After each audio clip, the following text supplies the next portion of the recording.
Hello everyone, Milan here, and in this video, I will be making a tier list of Bale's SpongeBob theories. He recently has come out with 8 mini theories and another one, just for bonus points, I don't know. Adding on to the 8 full theories, so he now has 17. 18 if you count the mini Mermaid Man and Barnacle Boy theory inside of the television theory.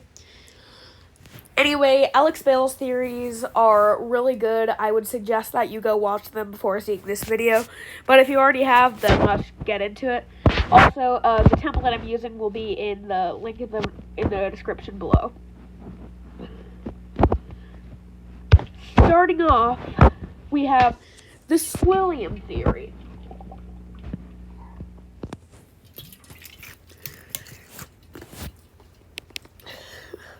Before we continue, I would, like to mention how inside of Bale's compilation, he made a tier list of the original theories. I know it says part 2 and second, but in the video, he specified Mrs. Puff theory by its own is 4th, but in addition with the part 2, it adds up to 2nd. So, yeah. And on this ranking, you can clearly see that he put Squilliam theory in 8th place, which, even though it's a good theory, it's hard to disagree with. Most of the points he has just have to do with reusing assets. In universe, it would make sense, but there are a lot of background fish. So, doesn't really add up. Just them using the same asset for different stuff doesn't really make it the same. Given other stuff makes sense inside of the theory, like him making the quote-unquote prestigious art school inside of a dilapidated building, him building his own statue, Squidward and Squilliam potentially dating in the past, that all makes sense. But the majority of the theory is just relying on reusing assets. And because of that, I think the highest I can reasonably give it is a D. Still a good theory, but in comparison to the others, it belongs there. Now we have the television theory.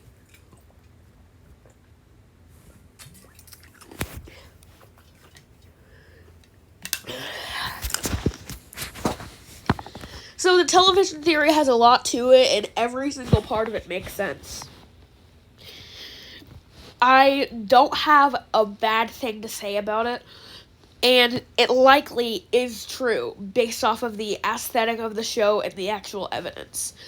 Because this stuff is kind of hard for it to be a coincidence. Like, they're just, like, in Truth or Square, there being a camera room and just a guy with a camera and a guy with a boomstick following them around. Yeah, I think that's pretty concrete evidence. And I think that it truly belongs in S+. If any of these theories are true, any of the big theories, it would be this one. You'll see later why I'm specifying the big theories, because some of the mini ones make a lot of sense. Next, we have the Mrs. Puff theory. This is Bale's most popular theory. And most of the stuff makes sense, but when he was doing the ranking inside of the compilation, he did mention how he really thought the stuff about the prison warden didn't really make sense. And I get it. That painting in her house doesn't make sense if it isn't true, though. So I feel like the prison warden stuff probably still is true. Like, they're a distinct character, them being in Crabs vs. Plankton, trying to make crabs lose. Even though it was a female warden who said that she would be let go if she gave out free driving lessons. Most of the stuff still makes sense, and it's also very possible that if they have a brother, dad, or son, that he has a wife, and it's possible that they just took on the same career. And I think the original Mrs. Puff theory, overall, makes sense. I feel like it's not some of the evidence makes a lot of sense, but I don't feel like it fits into the show as well as the television theory. So I'm going to put it at a high A tier. Then we have the evolution theory. This one states a lot. It states that Pearl's mom was killed by Mr. Krabs in a war between evolved and primitive fish, and then Mr. Krabs adopted Pearl. And Pearl's dead mom is what the Krabby Patties are made out of.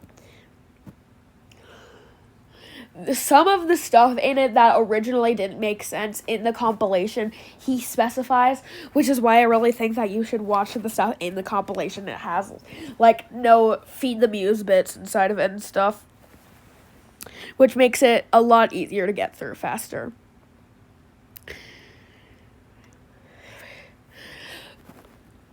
Honestly, the Happy Meat Farms ARG was the worst thing to ever happen to Alex Bale. But if it wasn't for that clickbait 9th episode, we probably would have never gotten the jellyfish invasion or Pinhead Larry theory. But we'll get to those later. As for the evolution theory, it all makes sense, but it doesn't line up with other theories the best, like the television theory or the human war theory. And the imagination theory would also very well explain why Pearl could exist, because we have seen Mr. Krabs imagine stuff like money just coming to life. So I think it is the imagination theory could just make it so, oh, he just imagined that this would happen. That's why he has different stories about how he got the formula. It's imagination. That's how he has this infinite amount of Krabby Patty meat. Oh, it's just imagination. That's how he got a whale daughter out of absolutely nowhere. The imagination theory throws a wrench in a lot of theories. I would say that this is the one where the heaviest wrench is thrown. But before it came out, I thought this is definitely the second most plausible theory. And then inside of Alex's ranking, it was only fourth, if you don't count Mrs. Puff theory's boost third. And I honestly thought it deserved higher. But looking back, I can see why. But it was still, overall, an iconic theory. And I think most of it still makes sense overall. And I think it deserves a placement in S tier. Part of me says that it should be below the Mrs. Puff theory, but if it had so many holes that Alex had to make a whole part 2 to it, I think that I can't put it above the evolution theory. Now for what, in my opinion, is the most boring theory, the Neptune one. The Neptune theory makes a lot of sense. Don't get me wrong. But to be honest,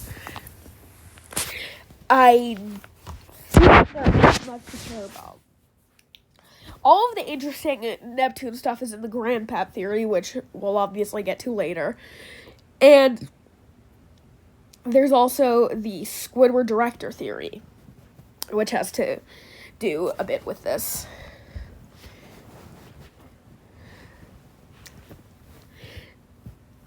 And also, there are some holes in it, like the fact that Neptune and Poseidon are canonically the same god, even though they are different in the SpongeBob universe. And I honestly, overall, just don't really like the Neptune theory, because I think that it's pretty simple to summarize. The one inside of the SpongeBob movie is an actor. The one that we see in most of it is the actual Neptune. And the one inside of the movie is an alternate timeline. I've just summarized what I deem as the important parts of the theory. And it taking that short to do it is not a good thing. I don't think it deserves an F tier, but I think it deserves a low D. Now it's time for a fun one, the Goofy Goober alien death cult theory. Most of the stuff in this theory, surprisingly, makes sense. I get that Alex placed it low because, yeah, I get it. But I think a lot of it makes sense. It does have similarities with Tug Thug. It definitely has an alcoholic effect. It is definitely indoctrinating the people inside of it, taking money, possibly drugging them. I think the Goofy Goober alien death cult theory honestly holds up pretty well. And it, in my opinion, belongs in a solid A tier. I want to place it higher, but my heart will not let me. The robot invasion theory. Oh no. Here is the thing. This used to be my favorite theory, which Alex Bale has created. But the imagination theory just throws a wrench at it so large that all of the robots just break. At first it made sense, but the imagination theory, it makes sense, and it also throws a huge wrench in it. Also, stuff had just happened since it came out that Alex was like, actually, Karen was the mastermind. She wanted to do with Plankton, and she just gets sick and tired and overthrows him in the future. Which makes sense, but just throwing a wrench in your theory to try to fix it when it's already demolished doesn't really help. And like Binary Bottom probably is not canon. That knockoff of SV129, I'm pretty sure it was like PK 1417 or something along the lines. Like the robot invasion theory before this new stuff came out, it was convincing. But at this point, I think, though I want to place it high, and younger me wants me to place it high, I think realistically, I have to put it in factually incorrect. The brain coral stuff makes sense, but why would it be labeled as brain coral and just be in a place so far off and have Plankton just make it all mechanical? I'm pretty sure that it's just all about imagination, and the show is displaying how dumb Patrick is. I like the evidence inside of it, but just using similar assets and having similar voices, it just doesn't really work. I don't think any part of the robot invasion theory holds up nowadays, which is really a shame, but I have to be as honest as I can here. I'm sorry. Now we have the time-traveling ghost pirate theory. There's a reason that Alex originally put this at number 2 before he bumped up the Mrs. Puff theory because of its part 2. It is honestly a good theory. It gave me nightmares when I was younger because I was even less mature than I am nowadays. How shocking. I was trying to make a joke there, but it's not like this is a Pokemon video, so let's just move on. Haha. This theory came out 2 years ago, and it still holds up. They haven't had live-action Patchy again. Potty has literally called him fake. And the timeline stuff still makes sense. The part about him not knowing who Mr. Krabs is doesn't make sense, but Alex in the compilation explained that he could just not recognize him because of his beard. And he definitely would have the power to time travel. Well, the Flying Dutchman, that is. And the Flying Dutchman and Patchy definitely have similar goals, and the nail taken out of the coffin, yeah, that's how I'm going to say it, is how it says Patchy's here on the dumpster on the back of the Krusty Krab. That was long before Patchy died. And how is that possible? Well, because the Flying Dutchman can time travel. It all makes so much sense. It's all connected. It's a wacky theory, and yeah, but all of it really adds up, in my opinion. And I think it belongs in S+ tier. Now, the one I've been talking about this entire time, the imagination theory. This theory just overall makes a lot of sense. All of the weird stuff inside of the show, the thought bubbles, imagination. The fire underwater, imagination. And it also isn't just like, oh, they were just imagining stuff this whole time. No, it brings in something even more crazy. Mr. Krabs is dead. Just casually recreating that meme. Do any of you remember that? Did anybody notice? Patrick Star is dead. If someone recreates the meme out of that line, thank you. Anyway, back in Truth or Square, yes, we're going back there. There were 4 people inside of the vents underneath the Krusty Krab. There was Mr. Krabs, SpongeBob, Patrick, and Squidward. They met a crossroad, and they decided to split up. Mr. Krabs went on the left, and he told everyone else to go on the right. And then what happens? Plankton comes, and SpongeBob tells the story about when Mr. Krabs told him the secret formula. Then, the Mr. Krabs in the thought bubble actually interacts with Plankton. And then, in the next shot, Mr. Krabs is just there with the rest of them. The thought bubble's gone. We have no clue how Mr. Krabs got back. And that's the explanation. SpongeBob was imagining him, and this new Mr. Krabs just came out. And that's why his character is so much more one-dimensional. And it isn't like and you may think, oh, SpongeBob thinks highly of Mr. Krabs. Well, scenes in other episodes say otherwise. The real Mr. Krabs is still stuck in the vents underneath the Krusty Krab.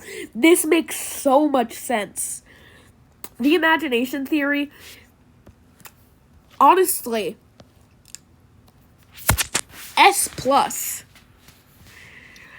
It all makes so much sense. Yes. Too bad it destroyed my favorite theory, but dang it, it's good on its own. Next, we find the theory which manages to be even better. The skeleton theory. It came off of the simple premise that there is a shocking amount of human skeletons inside of Bikini Bottom. But here is the thing. Alex didn't just end there. He found some evidence. He went in the original pitch Bible for the show back when Steven Hillenburg first made it. And then he found some shocking evidence. There was a scuba diver named Bucky. I'm pretty sure it's not a scuba diver, and they created a suit which they went down in, but unfortunately, he died. Now, where inside of the show could there possibly be a scuba diver suit? SpongeBob's TV. And not only do they look similar, and the TV was in the original Pitch Bible where the thing about Bucky was, and it would definitely make sense for it to be compressed down to a smaller size when it happened, but Bucky's head is still in there. You know how? Because in Whirly Brains, that is the only time you get to see inside of SpongeBob's TV. SpongeBob and Patrick tear it apart, and it's hard to see at first, but when you see it, you can't unsee it. If you go frame by frame, you can see there's the skull of a human inside of it. That is Bucky. It's literally inside of the show. I thought maybe inside of the sped up version Alex showed everyone, it was just added in there. Then I went into all of the other scenes. Yep, found it. Because it is there. The skeleton theory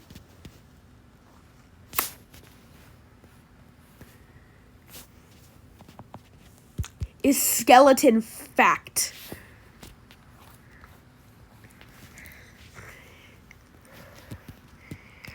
Now we have the Mrs. Puff theory, part 2. This has a bit of stuff in it. It plays into the fact how Mr. Puff was actually shown inside of an episode. And it played into a theory that pufferfish inside of Shell City wasn't actually Mr. Puff because they did not look similar, even though they on the surface looked similar because Mr. Puff had already been bought in. And you know how? It was because Mrs. Puff pulled a job and had him be taken by the fisherman. And then after he was dead, she inherited all the money. That's how she was able to make a whole entire boating school after she started over. It makes so much sense.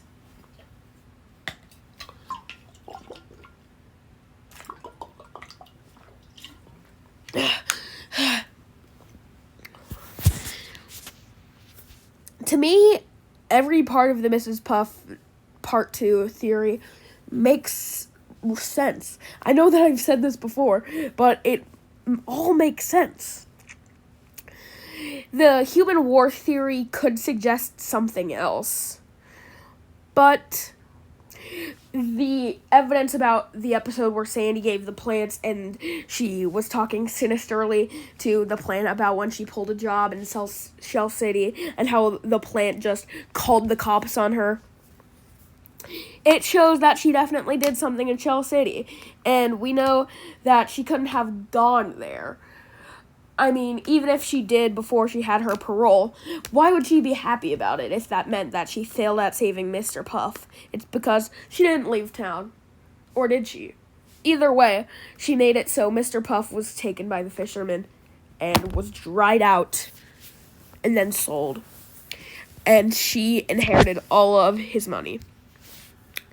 It makes so much sense. I think it belongs in the S tier. Honestly, better than the evolution theory. Now we have the Alex Bale versus crab theory. This is just a mini thing, and it's good. He shows how, there's no crabs in Bikini Bottom. How about Mr. Krabs' family, and this guy, and this guy, and this guy, and these two? And shows that scene about Mr. Krabs saying the patty tastes like him in context, just to show that, in fact, Krabby Patties are not made out of crabs. Because most of the species of the main characters, there's not many of, because, as he said, 90% of the characters in SpongeBob are just generic fish. And this one is short, but it's factual. And also, the Krusty Krab isn't even shaped like a crab trap. It is canonically a lobster trap. Now, the human war theory. This one suggests that the humans and the fish were inside of a war. Oh, wow, another war. And the hooks have to do with it. I don't remember all of it, to be honest. But it's a good one. I don't really have too much to say about it, though. I am going to put it in B tier. It probably belongs higher. It's just a little bit forgettable to me. Now we have the Grandpat theory.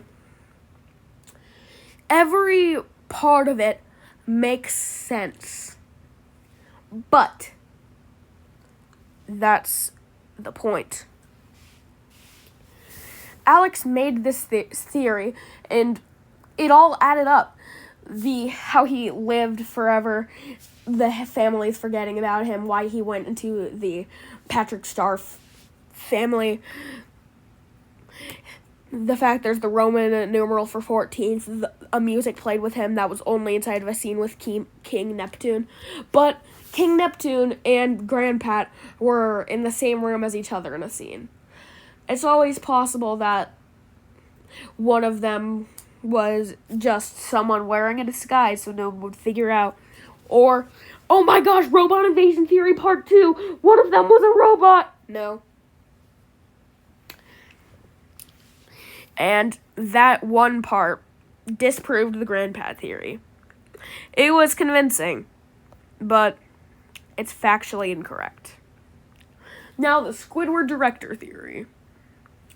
So, the theory basically states Squidward was the director of the SpongeBob movie because of evidence inside of when he was making a trailer for the Krusty Krab and how he's in a good light inside of the SpongeBob movie and how Goofy Goober would want someone, and there's an ice cream that looks like him inside of Goofy Goober in one scene. So Squidward has to do with Goofy Goober, which I find weird because it's an upbeat place, but that's why no one suspects him. And the Goofy Goober people decide that they want someone in on what they're doing to be the director of this movie, which is promoting their stuff.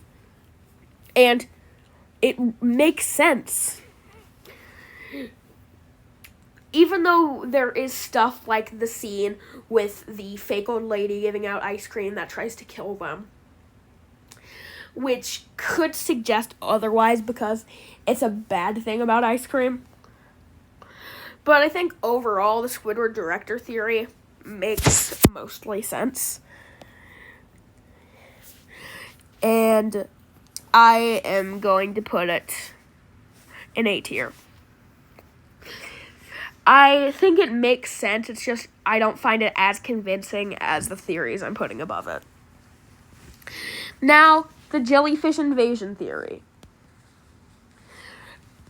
I know it's going to shock you, but I'm saying it again. It makes sense. Boo! You suck! Say something original! So it shows that in the title card, there wasn't a planet that there was when they went to that planet inside of Squid Bob Sponge-Pants. And the episodes are a couple seasons apart, and Planet of the Jellyfish is based off of invasion of the Body Snatchers who came to Earth because their planet was being destroyed. And the title card shows that the planet where the Jellians were likely on was gone. So that's why they were there. It makes sense with the Jellycon. It makes sense with the Relish. Patrick isn't actually a Jellian. It just overall makes sense. I know that he only made it because people wanted the theory after he teased it because it was kind of foreshadowing. But it overall, I know you're going to hate me again, makes sense. Boo! Get off the stage! You suck!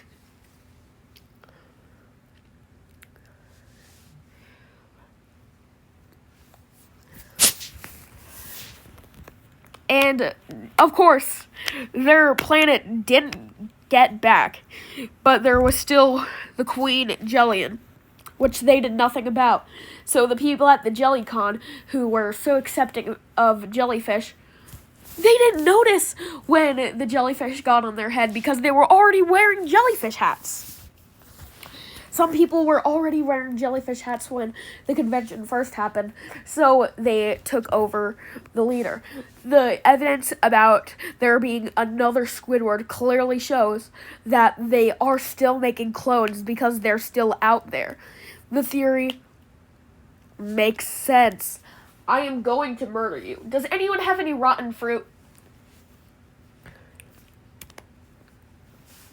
So, I think the jellyfish invasion theory is a good one. That's better. We've been waiting for something like that. And I think it probably belongs inside of S tier. Lastly, we have the Pinhead Larry the Lobster theory. It has a crazy title and a crazy idea. And overall, it adds up. Like the stuff with Larry having an illegal kelp shake, him being a drug dealer having to do with the dirty bubble, who is his aunt somehow. And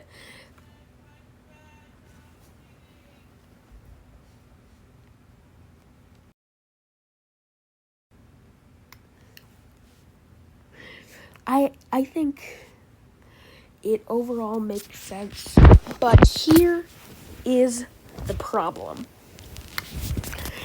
In Survival of the Idiots, Sandy tried to kill SpongeBob and Patrick because she thought they were Dirty Dan and Pinhead Larry.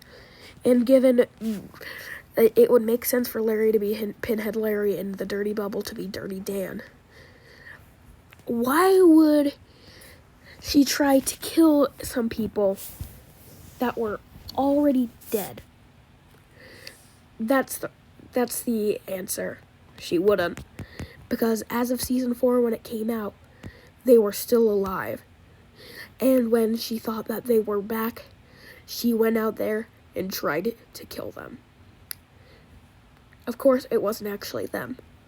Then, in season 9, where Larry's gym opens, and later it says Dirty Dan was here, that is before Shopping List in season 11. And between season 9 and season 11, it is when those episodes came out. It is very possible for Dirty Dan to leave that on the side of Larry's gym. Of course, it was a popular spot at the time because it had just opened, and Larry was there. Everyone loves Larry, living like Larry. But here is the issue. Sandy is a smart character.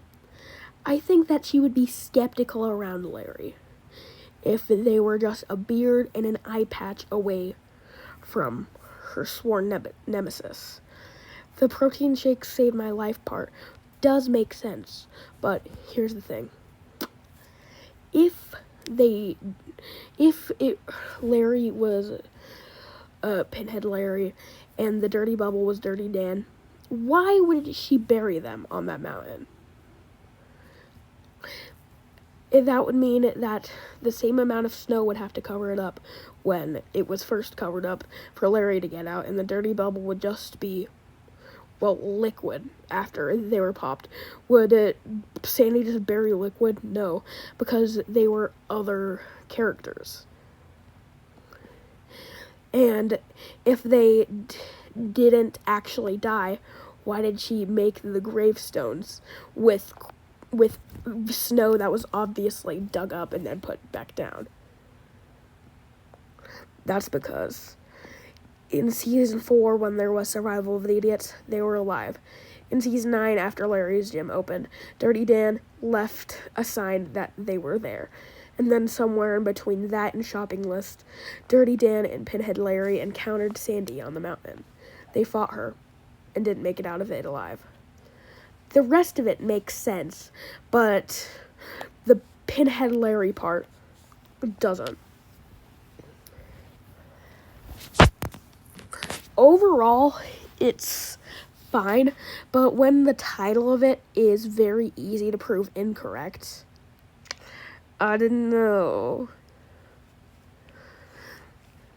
So I think that it belongs in F tier. If the main premise of the theory I can easily prove wrong when I haven't even seen all episodes, even though I have seen the entirety of seasons 1 through 12. Just the evidence lines up for it to not be true. It's possible that the kelp shakes reopened and they didn't have the chemicals in them. The only thing I can agree on for a fact is that Larry has connections to the Dirty Bubble. Because Mabel probably is the Dirty Bubble, just in disguise most of the time. As Alex said, they can never be seen in the same spot, and she's a relatively common background fish, who also has connections with Man Ray, and lives in the same place as Mermaid Man and Barnacle Boy. So I agree with Mabel being the Dirty Bubble and having connections with Larry. And Larry could be a crack lord kingpin. But I think the rest of the theory just doesn't add up. If you skipped to this point to see what what the rankings are, here they are. Go in the link in the description and find this template yourself and make your own ranking. I'm Norm, and bye.